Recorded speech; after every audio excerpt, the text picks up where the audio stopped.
Hello, my name is Matt. I'm just a normal guy with a common hobby, but I look at things a little different. So, like many other people on YouTube, I'm going to explain why I've been collecting pennies. So, again, I look at things, I see things a little different.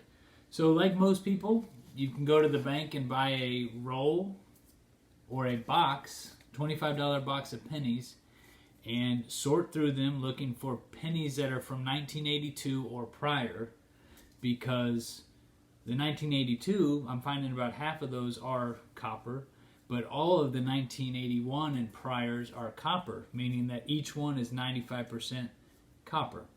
And right now, the melt value of that copper is about 2 cents.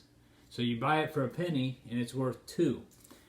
So that's one way to go about it. Go get yourself some boxes or some rolls, sort through them. So I wanted to show you how I sort, and then a new way that I'm doing it that I think is smarter. So I made this fancy box here that has each year. So basically I just grab a handful and I just plot it by year, which you might say, why are you worried about the year? So that gets me to the second point. So once I have them here, I do end up putting them by year. I only worry about the 82s and prior, 82 back to 60. I have one that are for others that are just either pre-59 or Canada or anything that's just really special. I put in this. And the reason I do this is, again, they're all copper. They're all worth the same, but there's some that have either errors or more special that you're trying to find. So I found this book that goes year by year that has all the error coins.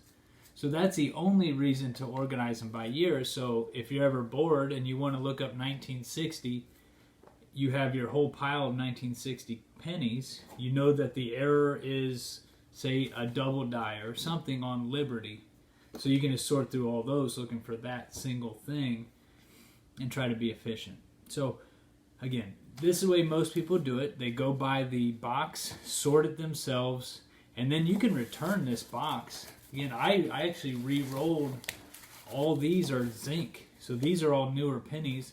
So I could take these back to the bank and give it back to them in a nice way. I do keep them by years, like I said. I just recently on eBay bought a lot, which was 68 pounds, $100 face value of all copper pennies. So they're all pre-82. And again, doing the same thing, going through them and putting them, and then I just roll them. Once I get a tube full, I put it in a roll, write 1963 on it, and I'm putting it in a box.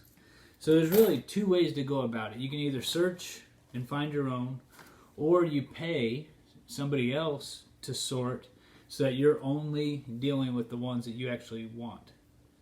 So is this a good investment? I think it is. I think copper will go up in value. Is it a good use of time? That's debatable, right? Because it does take a lot of time to go through these. But if you get some satisfaction out of it, and it's kind of a peaceful thing to do, you put your earbuds in, you just listen to music or something, or an audiobook, it's kind of a nice way to spend a late night or an early morning if you have quiet time where you need to just do something, right? So I just wanted to show you what I'm doing. Again, starting fresh or starting from pre-sorted. I think it's worth organizing. Find yourself a system. Again, this is just a simple box where I wrote years on it, and then putting it in these rolls. So here's some 1960s. I already filled it. 1961, so I've almost filled the plastic. So once this is full, I'll switch it to a paper and then continue stacking that. So again, my name's Matt, normal guy, I hope. A common hobby, but maybe a different way to look at things and see if this is something that you want to do. So I'm going to continue doing videos. Like and subscribe if you want. But I'm going to maybe go into nickels, why I think it's smart to hold nickels, why I'm interested